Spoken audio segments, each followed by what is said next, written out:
Okay, so the first card you have your presence, the Hermit. Yeah, this is a little bit of what I'm seeing in the Three of Cups. This is interesting that this is here. You kind of know where you're going now externally. You have that focus.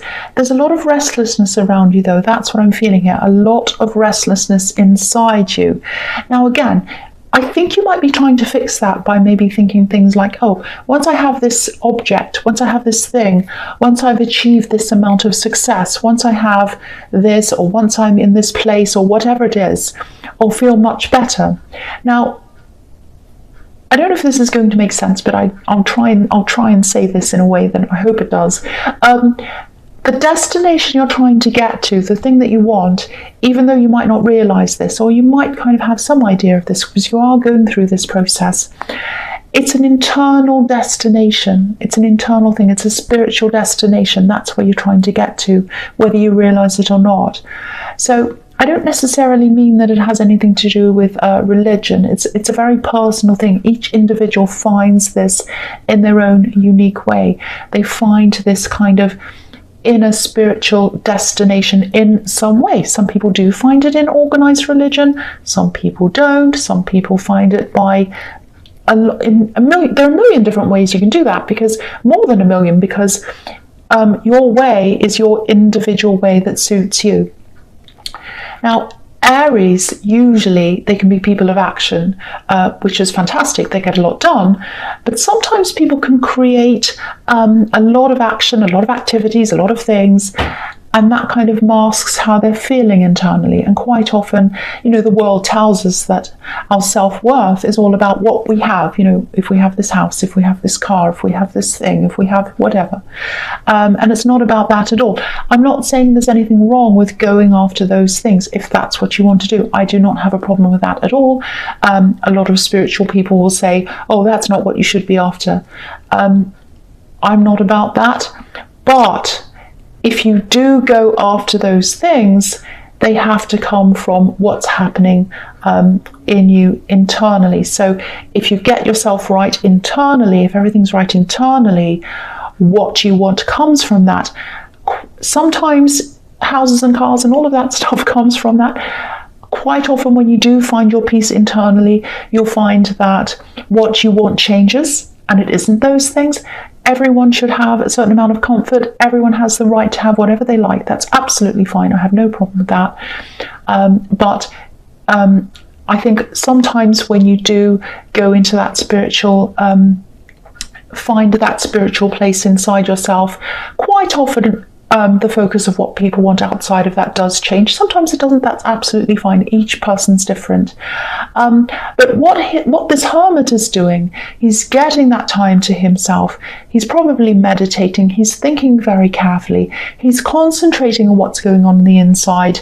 And I think a lot of people are probably look at this hermit and they'd laugh and say, oh, what's he doing? He's not doing anything. He's a bit useless. He's a silly old man with a long beard and he's just walking along by himself. What's he doing? I'm working, I'm achieving this, I'm doing that, I'm getting this. He's not doing any of that. What he's doing is really, really important. Very, very important.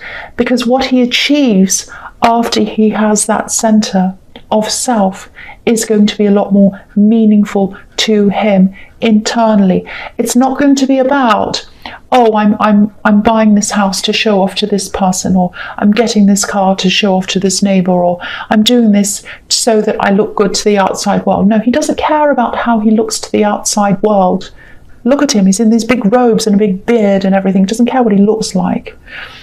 He cares about himself internally, and everything he achieves externally is what he truly wants from his inner core. That's what I'm getting in that. I think that's the process you're going through.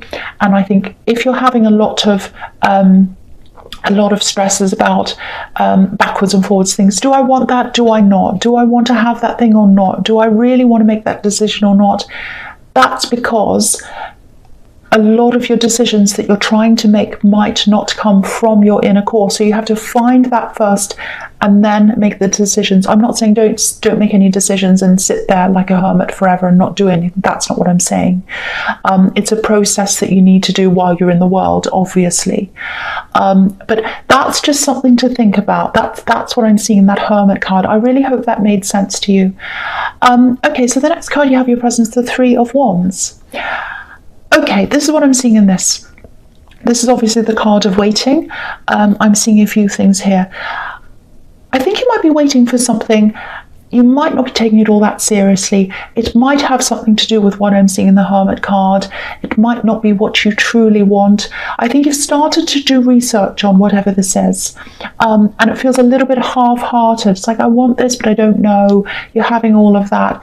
So again, firstly, go back to your center, go back to your core, meditate to think about all of that, and then I think the right things will come to you. And the other thing to think about is if what this thing is, if it doesn't give you that fiery feeling that I was seeing in the Three of Cups, it might not be the right thing for you. So that's something you have to think about as well. Not always. I don't want to tell you what to do.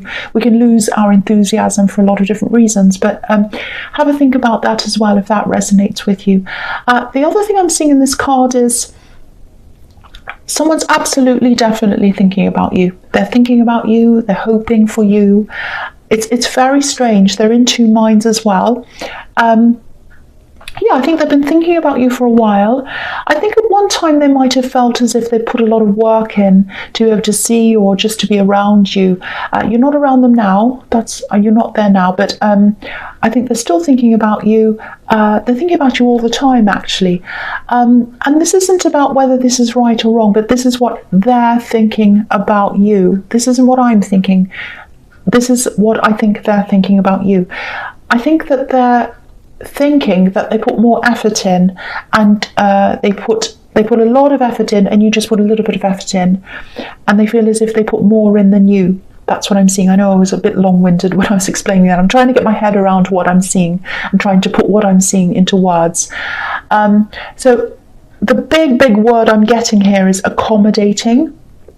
So it's like they're thinking something like, I was really accommodating. I did everything to accommodate this person, and they didn't appreciate it. They didn't do anything for me back. They didn't give me anything back. I'm really upset. I'm really hurt about that, but I still think about them. And that's what I'm getting. So now if I feel that way about someone, and I've been in that situation where I've given a lot to someone, I didn't get anything back, they treated me terribly, so I was like, well, I'm not going to do any more for them, I'm just going to move on, goodbye. They're not doing that. It's like they're not happy with you, but they're still not moving on. That's what I'm seeing. So they've still got this kind of thing going on in their head, this kind of, I feel this way, I still have a lot of feelings for them, but I'm still really annoyed with them, on the other hand. That's what I'm getting coming from them. Okay, so the last card you have your presence, the Eight of Cups. Okay, so yeah, this is exactly the same thing I'm seeing here. Sorry, I hope I didn't scratch the microphone. I just scratched myself. Sorry about that. I keep on touching my microphone without realising it. I don't mean to. I'm moving my hands all over the place. You can't see them when I'm talking. Okay, so yeah. Same thing again in this card. I think you actually might have had this exact same card in your last reading, actually. So again, you're not around this person, you're not talking to them. I don't think they're talking to you either. They're definitely still thinking about you, and they're still very emotional. This is a big wall of cups here, and they're watching you. They're probably watching you from far away. Sometimes when I look at this card, I see this wall of cups. There's a gap in the wall, and I think the exact same thing, the exact same scenario actually was in your last reading, because I'm getting big deja vu coming back to me. It's like, I was here before. So they're looking at you through this gap of emotion. So once again, if you know who this is, they still watch you, probably on social media or whatever, wherever you are, if you're on whatever platform you're on. They'd love to speak out, I think. They want to do that. They'd love to be able to clear the air. There's something that they feel that's still hanging around in the air, and they love to clear that. There's some bad feeling, something's not quite finished for them, it's hanging around. but they can't do that. There's still a lot of fear around them as well. So again, they're kind of on one side, on the other side, full of contradictions. Fear, it's like, I want to do this, I want to talk to them, but there's this fear around this. I want to clear the air, I'm kind of afraid. So these two things are kind of going around and around in their head, a little bit like this man's going around this hill. To me, when I see this, it's like he's going around and around. So yeah, they're emotional, they're struggling, and they've still got all these contradictions in their head. That's what I'm seeing in that card. All right, so the first card you have, you Futures, the Queen of Cups. Okay, so there's also someone else here. I'm seeing a different person again. So you've got three main people in this card. You've got this shady person in the Seven of Wands. You've got this person who probably a love connection, or it was, or something, in the Eight of Cups and the Three of Wands. And you've got this other person again here that I'm seeing again. And I'm having very, very warm, very lovely feelings when I look at this. The Queen of Cups, she's a very emotional, very sensitive person. So there's someone else here in this card. They'd love to be around you. I'm not seeing a love connection here. This is someone who's really, really caring. And I think what I'm getting is I'd like to see them. I'd like to see them. So they'd like to see more of you. They have a few health problems around them, I think, but I don't think that's what's stopping them from being near you. And they're well loved. A lot of people love this person. Children love this person. Just look at this card. There are these two cherubs on the back of her throne, these two little children. They look like babies. They're absolutely gorgeous, and they're kind of looking over the back of her, and they're watching her with all this love. It's like, oh, I'm sitting here, I'm kind of almost asleep, like a little baby's almost asleep, and they have their eyes open and they're just looking at you, and it's like, oh, I love this person, I put all my trust in this person, and you know, I just adore them. They're always there. When I see their face and I wake up, I smile. That's the kind, it's just two little tiny babies. They're so beautiful. And so maybe they have children. If they do, these children absolutely love them. But what I'm seeing is there's a little bit of discontent around them, and that's because they want to see more of you. I keep on getting this, I want to see you, I want to see you. I don't know if you're going to see them. If you're not, I would try to see them as soon as I possibly can. That might be happening, actually. I don't know. You might be visiting them. I don't know. I just saw that. But you know, talk to them more often. I think you do talk to them, but you just talk to them a bit more often. See them a bit more often if you can. I can see that you're busy in this whole reading, but see them a bit more often than you can. Talk to them a lot. They just want to be around you. They just want to be around you. That's what I'm seeing. So the next card you have for your Futures, the Knight of Pentacles. Yeah, again, here's the shady person. This is what I'm seeing. Here's the shady person in the Seven of Wands. They're going to keep on contacting you. Sorry, I think I touched my microphone again then. I'm really sorry about that. I'm going to try and keep my hands away from it. Yeah, so they're going to keep on contacting you, or they're going to try to. I don't know. They're going to try to keep talking to you a little bit more. I think they still have, at this time, I think they still have this silly, misguided idea that you're not as intelligent as you actually are. What I'm seeing is, I actually think something's going to come out. It's going to be like, one word or something they say, and it's suddenly going to become really obvious that their intentions aren't great. And I think you knew this all along. That's what I was seeing in the Seven of Wands. I'm getting this, I'm getting this really embarrassing feeling. So it's like they're probably going to embarrass themselves. A word's going to come out, they're going to say something, and it's going to be very embarrassing, and then they're going to say, oh, this kind of exposes me. That's kind of the thing I'm seeing, because what's standing out to me in this card again is the yellow. It's an overwhelmingly yellow card, and yellow can represent intellect. So you're very intelligent, and they don't see that once again. And also, if you look at this card, if you look at his helmet, there's growth coming out of his helmet. There's kind of a plant coming out of his helmet. So there's growth coming out of his brain. He's very fertile in his brain. He has a lot of thoughts. He's very smart. So I actually think after this kind of embarrassing conversation, or whatever this is, I think they're actually going to be really quiet after that, and they're not going to come towards you anymore. They're not going to say any more, like this knight who's just sitting here, he's not doing anything.